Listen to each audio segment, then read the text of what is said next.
et les lois et sengeli na ba kongomani ba été tant moment na mboka Adolphe Muzito azali bongo premier ministre azaki na ba mission misatu ya liboso ezaki ko stabiliser cadre macroéconomique ya mboka na biso ko permettre ete monnaie na biso et ko kakozwa valeur puisque monnaie ezali bongo étalon ya économie ya mibale ezalaki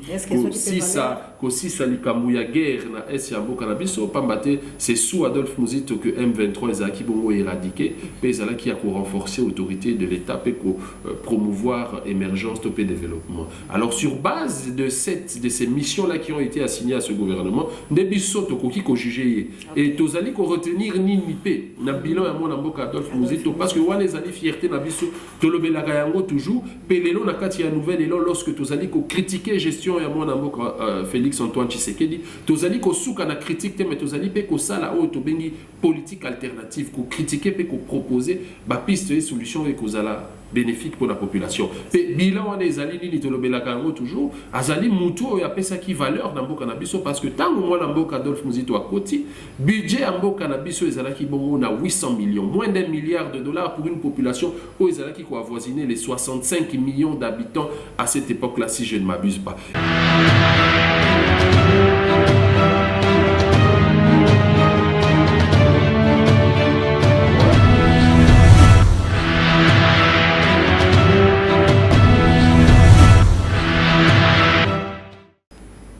Et c'est moi qui au thème pour na yebi bozali ebele liboso ya ba poste téléviseur na bino pour na kolanda magazine Océan du Congo Info na yango bande ko balandia magazine Océan du Congo Info na pesi bino mbote bisika nyonso ezwami bino petika kimia nzombe tata engela o mabota mabino mokolo mwa lelo Océan du Congo Info e ambeli bino mwana mboka Joël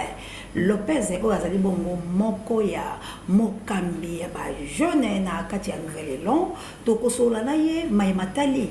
ye moko lolenge nini asepela kokota na politiko pe pour la nini choix na kaka nouvelle élan et puis to kosola na ye maimazali kolekala est ya mboka la biso pe to kosimba mwa ndambo na minute oyo régie et pessimiso vraiment merci na bilo nyonso obuna bo pessimiso attention pe bozali kokomela biso pe kobenga biso bongo nde ezalaka kasi tolo bapeza mingi te pambate to ali bongo na invité la biso ndenge to laka kibelo ke magazine Océan du Congo Info ikozala bongo na ba invité ko tambola po ete balobela biso pona nini oyo ezoleka to kolobela enrôlement to kolobela la muka pe to kosimba oyo ezoleka na est ya République démocratique du Congo kabo l'homme puissant to ali monoko moko to soit invité ya mokolo molelo mbote mona mboka mbote mama Océan mbote na ba téléspectateurs nyonso ya Océan du Congo bazolanda biso mbote na bana Congo nyonso na profité par cette occasion pour présenter au vœux les meilleurs nangai pour na mbula ya sikato bandi et na zo souhaiter tes à la mbula ya santé mbula ya succès puisqu'ils allaient année moko mouvementé pour na biso bayi politique to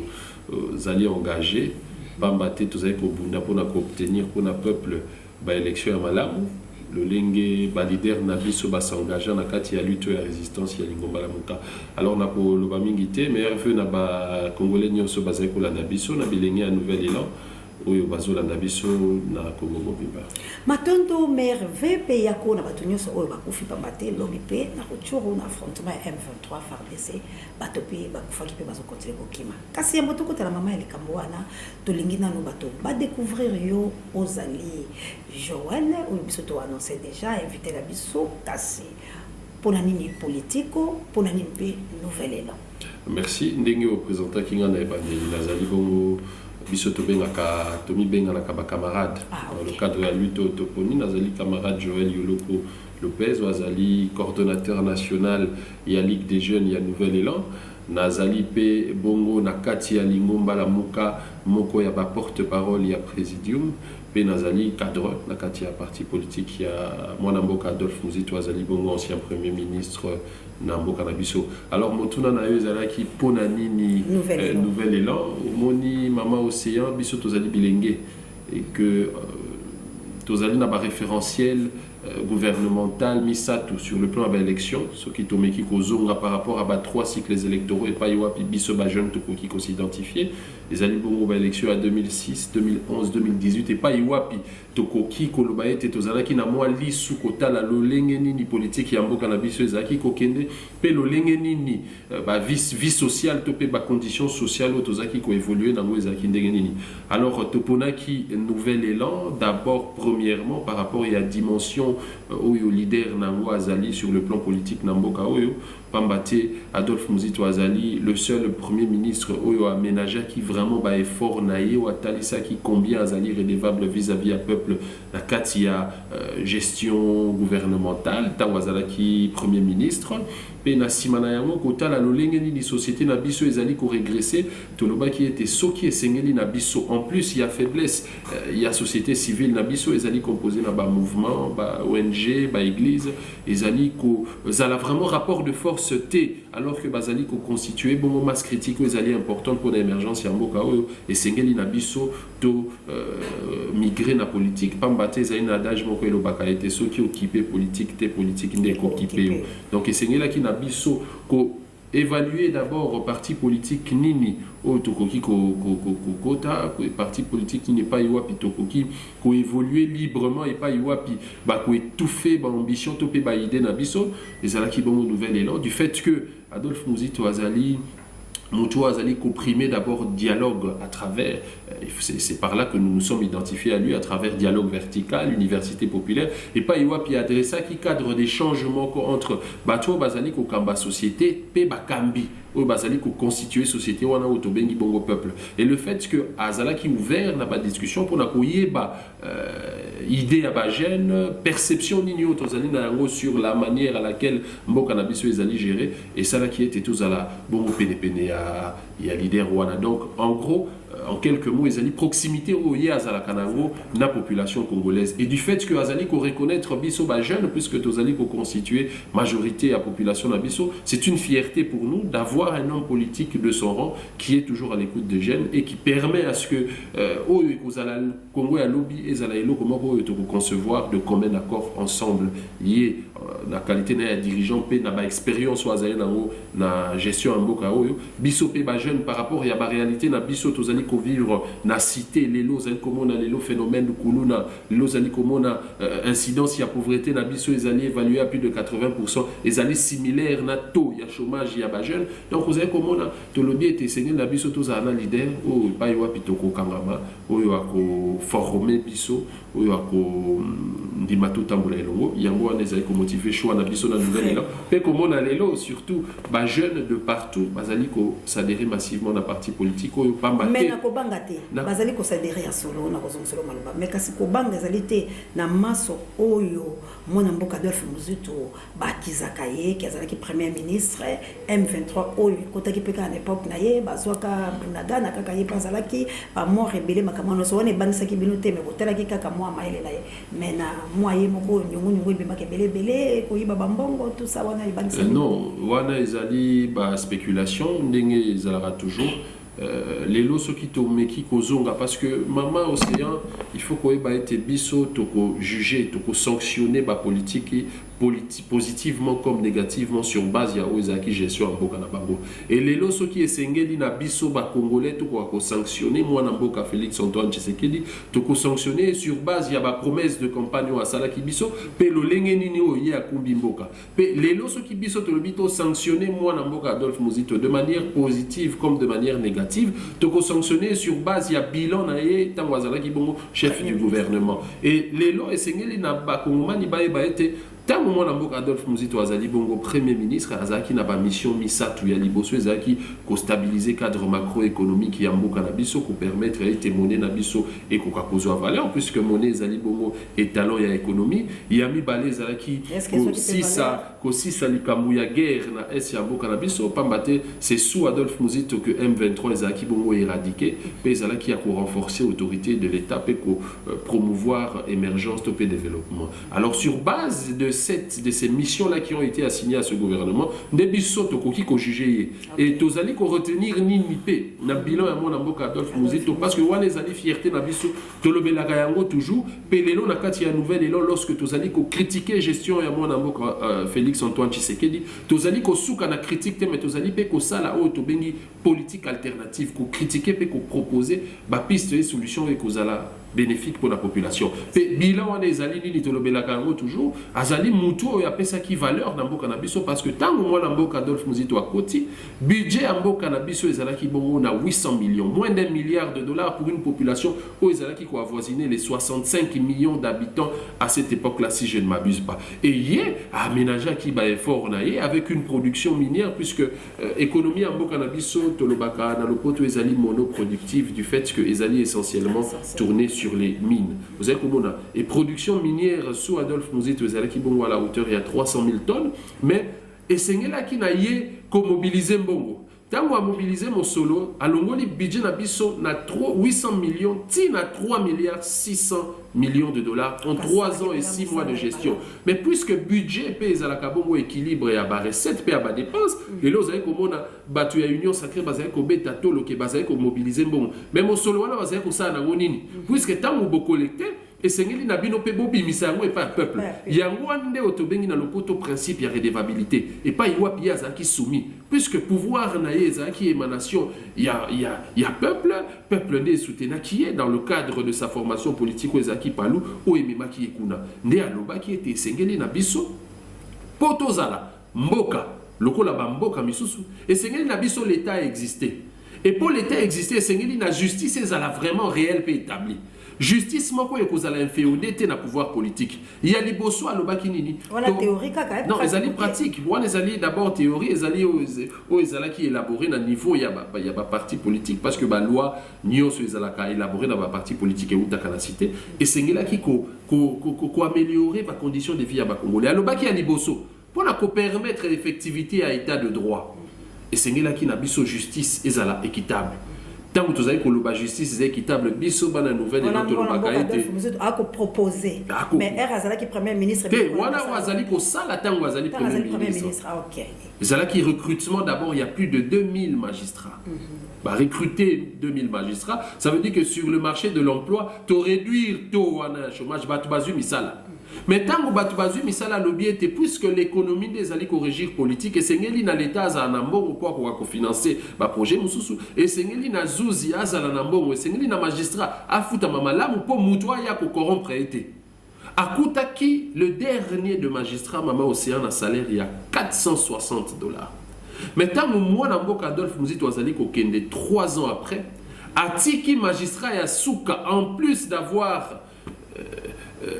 engagé, recruter 2000 magistrats, Atiki magistrat à Souka de 430 à $1600. Vraiment. Donc vous savez comment on a été. Mon solo, Tokoki, ko collecté. Et Sengel Nabiso Peto Kabola, ouais, pas un peuple, pas battre constitution Nabiso. Ils allaient ko élaguer plus de 10 articles, ils allaient ko l'accès à droit civique, il y a peuple. Mais constitution Nabiso, ils allaient ko. Mais justement, Nabiso.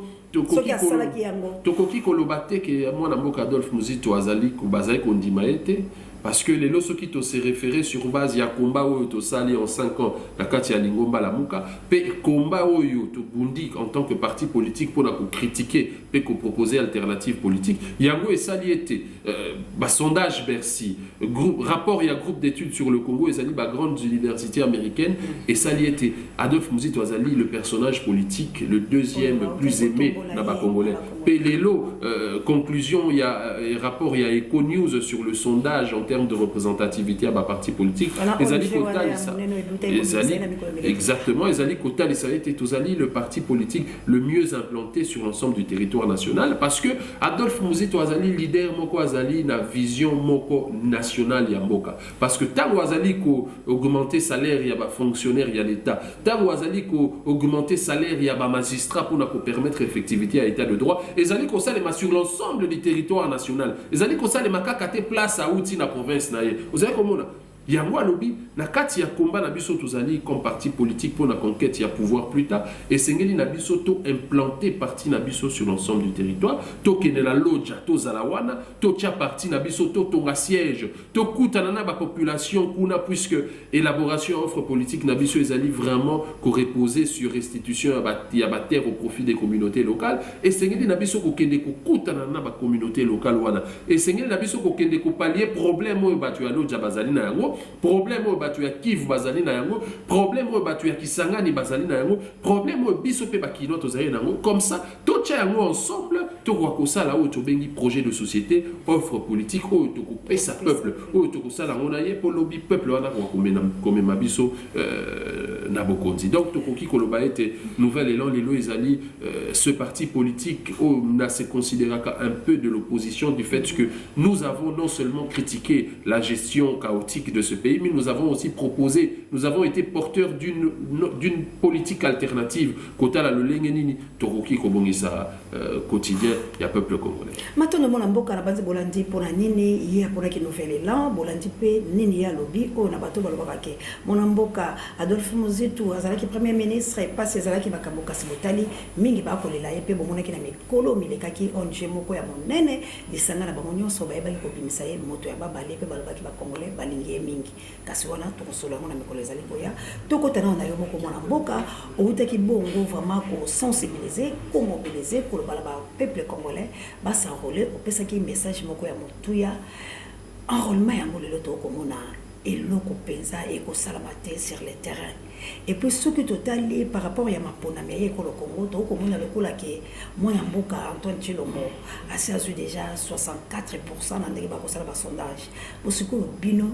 bato boyaki bolobaki ba réforme tenika di maté boko sala boyete bokele boyete lelo bosoki boni poete bokita penza na se na kontima makambo bilo moko boko monake ekolongo balate. Merci maman aussi ya liboso ezali te bana Congo ba ke tondimi makambo ya ngote mais tolobi pe ke tokoboyi côté ba élection te Nathalie Saouma moke tozali na ba élection en 2018 pas wapi ba leader politique ya ba formation politique ebele basangana ki pona ko lever ticket ka gagner moko pona ba élection wana ozala ki bongo demande ya peuple tango basangana ki na terrain triomphal en face ya stade de martyr et tango ba élection et salemi ba élection wana biso comme coalition politique coalition électorale d'abord en ce temps la muka et récusa qui ba résultat ba élection on a du fait que to estima qui que pouvoir ya mon mboka Félix Antoine Tshisekedi ezali issu de la fraude électorale du fait que Kabila ibi pouvoir ya peuple a tekeli ya ngoye to loba qui était sengeli na biso to muter sikoyo comme de plateforme électorale à plateforme politique de résistance parce que tozali na quatre types de coalition na kati ya politique tozali na ba coalition électorale ezali lisanga o bokutani bobalani bosali fiançailles pour bokende libala ensemble bo gagner ba élection tozali bongo na coalition de gouvernance tango bokoti bolobi ete biso to gagner to koka ko sangana poto sala gouvernement to gérer moka pe tozali na o to bengi coalition d'opposition. À la suite, il y a une élection oyo ezali crédible, une élection oyo est reflétée vraiment bongo volonté à peuple, to se considérer minoritaire, wanane o babengaka opposition républicaine, to sangani, to sali o to bengi coalition d'opposition. Yaminei oya suka oyo ezali bongo oyo la muka na 2018, ezaki bongo coalition de résistance. Et l'objet était toke maponami. Maponami wana peuple a sepeli nangote. To sangani lokola moto moko poto combattre bato bazali wana na kati ya lingo balamuka to sala ki ba proposition to lobaki était pouvoir wana ezali mona mboka Adolphe Muzitu alobaki pouvoir o ezali issu la fraude électorale ezali pouvoir o ekozala redevable vis-à-vis à peuple te lelo bana Congo bazali kotala biso bazali koyeba ete to ya chômage ezali kaka se komata lelo bana mboka o bazali kotala biso bamoni ete situation sécuritaire na mboka mobimba de manière générale et plus particulièrement na est ya mboka na biso et poser problème et longwe kutu ouest économique et longwe kutu est économique ya tina ouest pene ya Kinshasa tolobaki makambo wana nyonso pe lelo tolobi ete comme parti politique parce que tozaya makolomi balé mama dans le cadre de la coalition de résistance nouvel élan et ndima qui lutte wana pona ko bundisa pouvoir ya mwana mboka Félix Tshisekedi du fait qu'ils allaient issu la fraude mais comme parti politique tozali na likolo tozali pe ko bunda pour na pouvoir parce que lobby et c'est ngeli na biso pe to kota na pouvoir te biso ezali tozali ko sala we sengeli to sala pour na peuple parce que pour na ko kamba mboka lobby mama océan et sengeli na biso te tozala kaka na ba paquet ya ko bimisaka bilenge libanda na balabala pour bazala ba bouclier humain pour to bundisa bato bazali na pouvoir mais ezali pe ya kotala lolenge nini na secteur ya santé ndeko Félix Antoine Tshisekedi azali ko gérer na ba ministre na ye lolenge nini na domaine ya économie ndeko Chilombo président chef de l'état Félix Antoine Tshisekedi ndenge nini azali ko gérer mboka lolenge nini na sécurité na défense azali ko disponibiliser ba moyens na gouvernement na ye pour tozala na armée moko républicaine wana ezali oyo biso tozali ko sala comme parti politique oyo ezali mission traditionnelle na biso et tozalaki ko critiquer non seulement tozalaki ko critiquer tozalaki pe na contrôle pe tolobi sur base ya oya salimabe biso to corriger lo lenge o yango to bengi politique alternative pe ya mo mona kana ba tribune ya mona mboka Adolphe Muzito na ba sortie médiatique na ye na ba déclaration politique na ye azali ko critiquer gestion mais azali pe en même temps pour na ko proposer alternative pour ba bazali na pouvoir ceux qui bazali na reconnaissance ya peuple wana ba ko conseiller la peuple. Donc vous savez comment on a biso ezali opposition moko to pe résistance moko ezali réfléchir. Yango na lobaka ete mwana mboka Adolphe Muzito nde azali kopesa contenu na kati ya lutte ya la muka parce que ebele bayaka pona ko s'opposer na régime ya Félix Antoine Tshisekedi ko finga komema peuple afinga mais bazali koboya kopesa peuple wana mayele kasi lolenge nini bako prouver peuple wana ki bazali apte pe capable pour na ko résoudre ba crise au mwana mboka Félix Antoine Tshisekedi azoko ko résoudre maintenant mwana mboka to simba na wana lokula to kela la muka sima to kela este pour aussi anticiper biloko yango ya mbonga to sola pena yo moko omila kisabiso lo biso ko kozala député ni loko kanisa kasi to simba lo makamba la muka pamba te to uti komona ala betando eke ete mwana mboka Adolphe Muzito ba longolie na la muka donc ça pour faire partie sur la muka te la muka etikali ya mwana mboka Martin Fayulu Madidi pe wana akosala siko lisanga na ye sikoyo nini penza oyo bino boko la sa population o le bezala ki la bino na résistance tu ko lo baba projet tumba balobaki bo trahir bangote ma fait de compte la muka et trahir un peuple congolais na komona ete bo panzani na lolenge ya mabe pe bo komina ko fingana pe le loboke ko kota na ba bloquer na bato oyo soit des aboboya ki bangolobi bolobaki babumisa ki ekolo nini ko lo bala makambo ça va maman aussi avant na kota na motuna wana tikanga na 6 mois moke puisque tuna kinga likambu ya enrôlement biso tozali ko mobiliser population à s'enrôler pambaté c'est très important parce que ba politique ba komisa likambo ya élection lokola eloko na bango place bazali ko beta ndembo bazali ko wela ba poste bazali ko wela mbongo positionnement alors que l'élection est à rendre relation au peuple azali na ngo rendez-vous au peuple azali na ngona destin na ye soki toke na élection en 2006 maman c'est comme on a été taux de participation ezali likolo ya 60% ya population active pour na ba dirigeant. Ce qui toye na élection en 2011 au comment que to wana ekititi na 61%. Ce qui siko oye lisusu na élection en 2018 au comment a été bateau bakenda qui ko s'enrôler, bateau bakenda qui ko s'exprimer na ba urne, bazala qui moins de 30%. Donc toute la participation à la population dans le processus électoral les a ko régresser.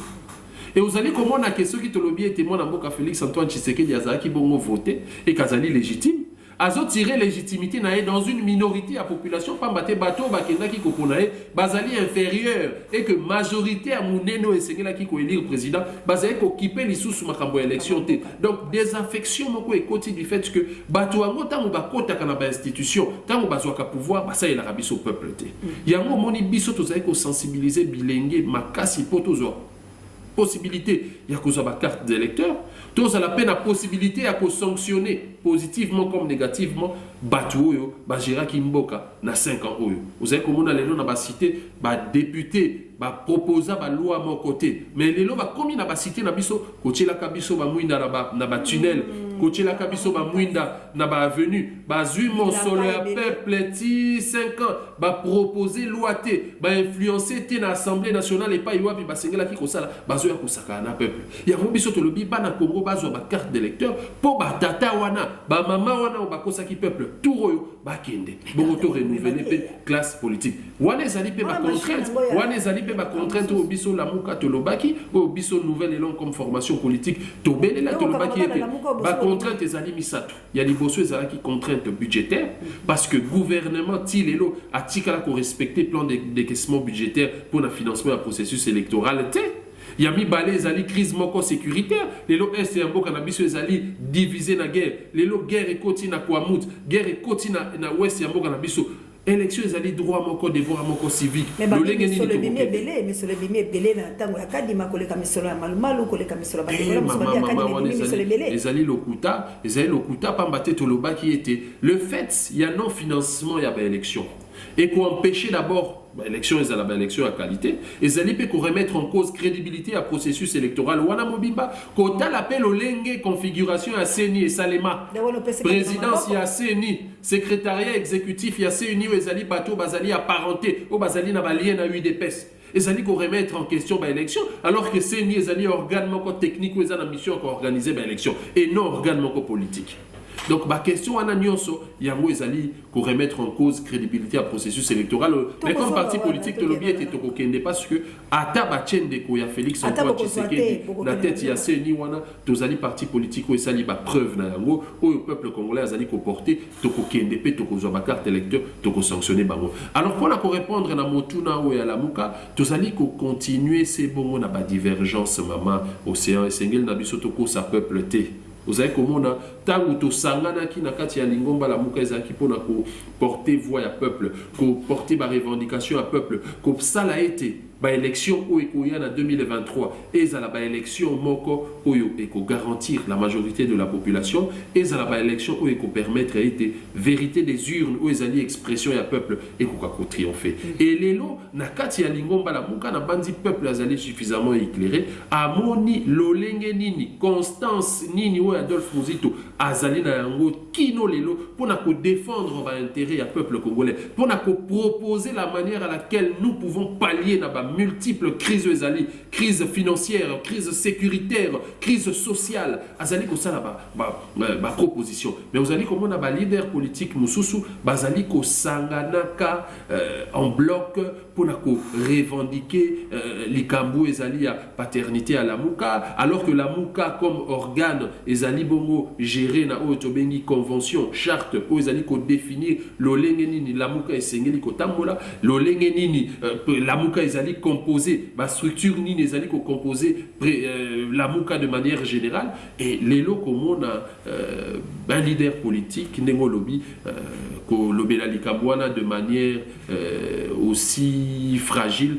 les alliés ko refléter intellectualisme ou to luka ko prôner la carte société la biso to poussa la mwanda mo la minute etikali pour le bapé makama est tout que le mapona mi au beta que c'était tela penga caméra ya magazine Océan du Congo Info bozali kaka la muka na lolenge babengani bino to bosupe position mosusu na bandi convention à la muka ezali koloba ete présidium ya la muka et simbami na deux partis politiques en l'occurrence Nouvel Élan et SID. Et il faut que bah été ba parti politique ou on est kambami na ba président ba parti politique na bango. Loko la SID ezali na président nango kombo na Martin Fayulu azali pe na collègue na ye na Nouvel Élan azali président ou abengami na kombo ya Paulin Mboma. Et lorsque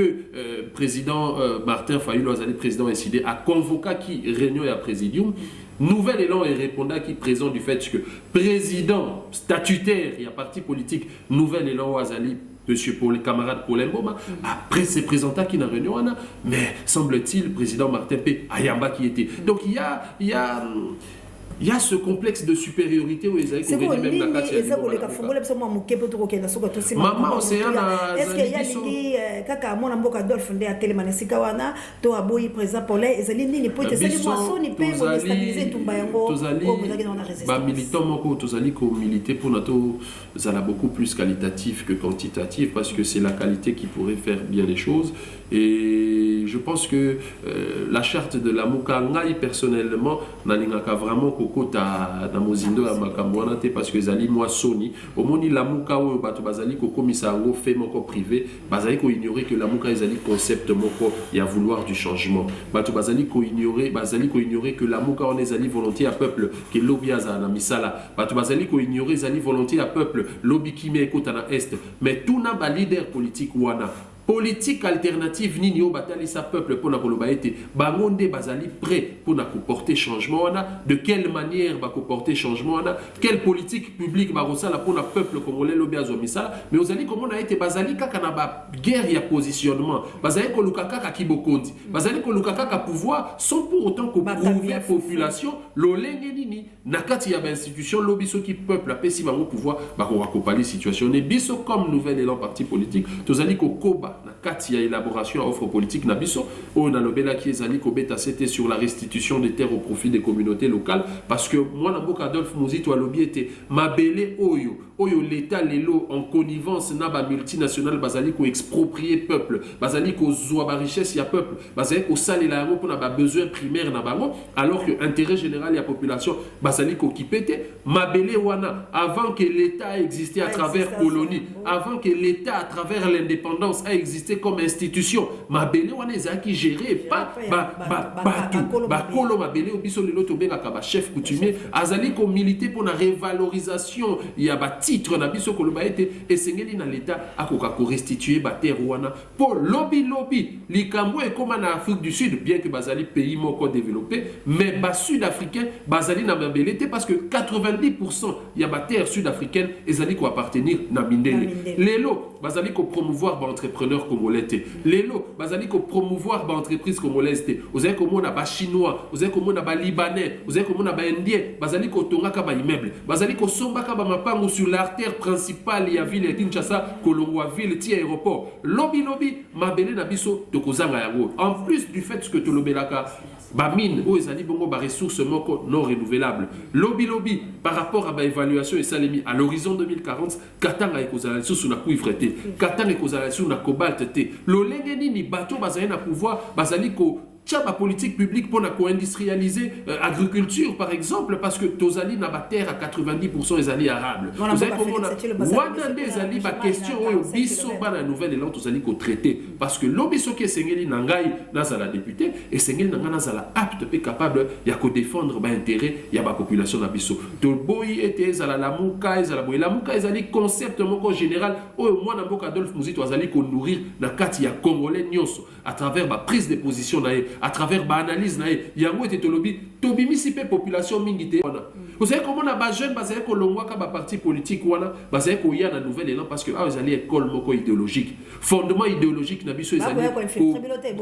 biso tozali ba ya tozali ko yamba bango biso tozali ba jeune esengeli na biso ba leader politique pour na ba intérêt na bango ba tika ko utiliser biso comme ba boucliers humains mais esengeli na biso tout s'est formé pour tous à la réel contre-pouvoir il y a bateau basé dans l'institution pour le peuple à contrôler puisque en démocratie vraiment on pas donc que les malembela ko silisa pambate to zumwa tango kasi to la kibino pe to aussi ça na po ete fala ki to kota na makamso ba kasi to lo bala moi suka poto ko chali to no bongote mais kana no ko kena biso na matali mapona ndenge boko kele ko sa role total biloko nyoso ndenge bolobi eza malamba bato ba sa role ba so ba carton pe ba ko déranger bato kasi lelo guerre ya este mwana mboka soko zui chance ya kozala lelo député poko kele bapona yo este tondenge pe boko kele mapona miango este kaga makangi yango bondimi ete bapona makosala malo lenge elongo bani na bitumbu ko bunda kula na este yango ezala permis ba contrainte ndenge na lobaki na bandeli émission oyo toboyi lobby za lokola na élection à 2018 et pas yoapi contrainte sanitaire semble-t-il et empêcha qui bana ben ba jeune ya beni et bouté mobako ko s'enrôler te yango to senga qui était de manière consciensuelle to ko sala ba réforme wana biso nouvelle élan to lobaki nini et sengeli na biso par rapport ya mobilisation à ba recettes ndenge salimi to ko mobiliser à la hauteur d'$1 milliard financement il y a défense ou ezali fonction moko régalienne parce que tant que la souveraineté d'un État, il faut tenir compte de 3 constitutifs. Il y a les bosseux et la défense. Il y a mis balèze à la diplomatie, il y a mis ça à la économie. Le lengeni ni gouvernement tant wazali ko collecter, régie financière ils ko collecter mon solo. Il y a nakati mboka. Le lengeni tozali ko redistribuer. Au côté la maman océan na kosuki sawana, au mona le lengeni ni ba politique, wana tozali ko le pouvoir exécutif, le président de la République, gouvernement, le pouvoir législatif, bas député, na bas sénateur, bazay ko boma mboka, bazay ko boma même l'état de droit parce que na budget de l'état, et un budget au bas puisaka au tobengi budget à fonctionnement à l'institution. Au côté la répartition par rapport il y a 3 pouvoirs aux alliés piliers à l'état na biso, au comment on a été pouvoir judiciaire aux alliés bongo ba juge na ba magistrat, ba cours et tribunaux, et alliés mis de côté, bazay ko 20% aux alliés peut parfois aléatoire, puisque comme à sauté, bango bazali ko kabola 80%. Yango nous avons comme on a été justice na biso moyen ko kakosa musa na ndenge sengeli ezalité parce que bato bazali ko tenir pouvoir politique ou les ali chef de l'état, gouvernement, ba député na ba sénateur, bazali ko zo bo solo ebele katikati ya budget à l'état pour na ba jip pa les sad pour na $21,000 alors que esengeli biso to tikala ko zo angote esengeli na bango mosolo ekoti ba ko financer banzela esengeli na bango ba ko financer agriculture esengeli na bango ko relancer secteur ya santé nyonso wana ozali komona ezali ba côté ya défaillance ya pouvoir ezali ya mwana mboka Félix Antoine Tshisekedi mais comme une opposition si nous pouvons nous considérer de la sorte nous avons été porteurs d'une politique alternative yango moni mwana mboka Adolphe Muzito tango a critiqué alobi na moi mosolo ozwaki yo sali boy mais en réalité esengela ki na yo osala boy toloba ki était esengeli na biso ko doubler masse salariale na biso na mboka ezali à la hauteur il y a $3 milliards ko baki ça 1,5 milliard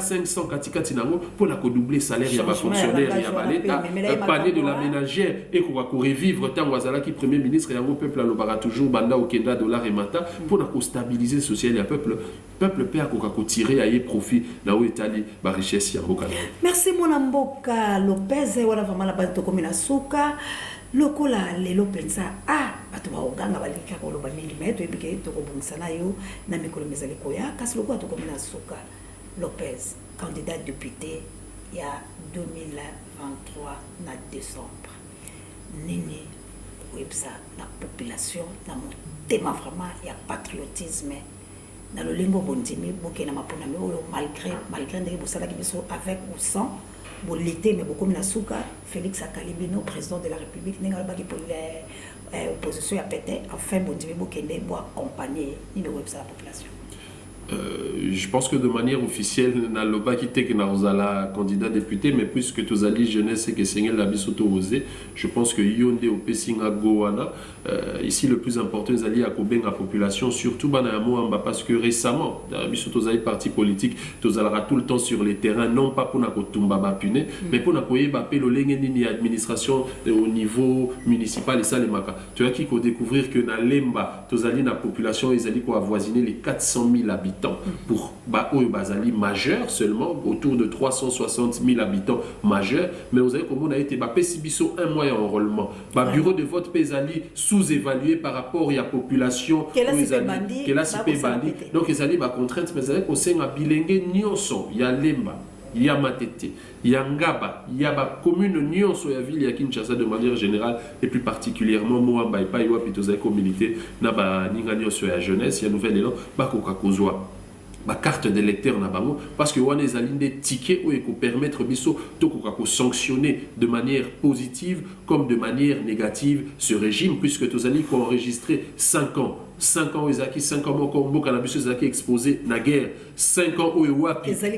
moi na mboka Félix Antoine Tshisekedi azali ko compter d'actifs na plus de 8 millions de sans emploi bilenge au bazu ba licence au bazu ba graduat au ba bimi ko luka misala mais l'état azali ko peiner pour na ko pesa bango cadre ba ko ki ko émerger tokene na ba urne bongo to sanctionner toti ka kolanda polo toti ka kolanda 2000 francs parce que rôle ya député ezalaka ko voter ba loi pe ba loi wana ka utaka et sika ye auti na cité pour na ko légiférer na niveau ya ba parti politique pe ko proposer yango na Assemblée nationale. Donc message ezali moko mama océan ozwinga mwamba mutokutani na couloir osenginga ito sala émission yo pour na kosola na bilenge. Merci mingi d'abord pour la marque ya considération wana, et je pense que tu as occasion mususu ko décortiquer vraiment ba sujet wana, parce que moni moi ngonga pe ezali muke mais makabu ya koloba ezali ebele et c'est que na biso vraiment tozuango de manière vraiment lucide to ko kosola na peuple, puisque bino presse vous allez non seulement quatrième pouvoir, mais tu considères Kabino comme contre-pouvoir. Il y a bateau basé dans la institution, bateau basé ko gérer mo kapambate et ça la à travers ba caméra na bino ndeto kutana na ba population na biso o basé ko na biso na cité pe ba o basé ko na biso na mikili mobimba. Donc merci mingi na bana Congo, merci mingi mama aussi. Merci na yope na banse ka ndeko lobi TV ezali ngonga penza kuna déjà ba ndeko linga bakata biso matondo penza na yope na kondima penza to kuta na opeto lobi olekala magazine ou accepter que Dieu vous bénisse. Merci. Pour te éclairer na banze balasima to kozonga kaka poto lobela oyo etikali na banze te bao balandi ba moni ete malobe etikali pe na kati kasi ngonga nde eleki na awande la banze to teni tono na magazine Océan du Congo Info ya mokolo malelo soki bo sepela ki pe bilo to bozimu sur la katikati to zala ki bongo na coordonnateur ya jeunesse ya Nouvel Élan na kombo ya Lopez wana penza apesa ki biso to s'enrôler massivement de pe to za ko senga na bino ete bo s'enrôler pambate mapona mi oyo ekozala makasi pe to lingi to bimisa mokonzi ya solo oyo ko mabino na lolenge oyo elongo bani ko vana ndako te malgré papa denika di mawo bongisa mwa moke masini ko kale ko sala malamu qui est au tala ezali pasi elongi ya moto kombo mosusu moto oyo te boete bongisa mwa moke na esika misolo bibimi ebele soki bosepelaki na magazine ya mokolo malelo bopesa bongo merci na kabu ya l'homme puissant oyo azalaki bongo na nsima ya caméra Moïse Ngombi misape électrique na montage Pape Dieu directeur recherche stratégique pesango mokonzi pare ya bebiso babiso kanta ngai na lobi biso banso toganga la makasi Océan du Congo et Balé et Bouyambindo. La coordination et Océan de la presse congolaise. Que Dieu bénisse la République démocratique du Congo.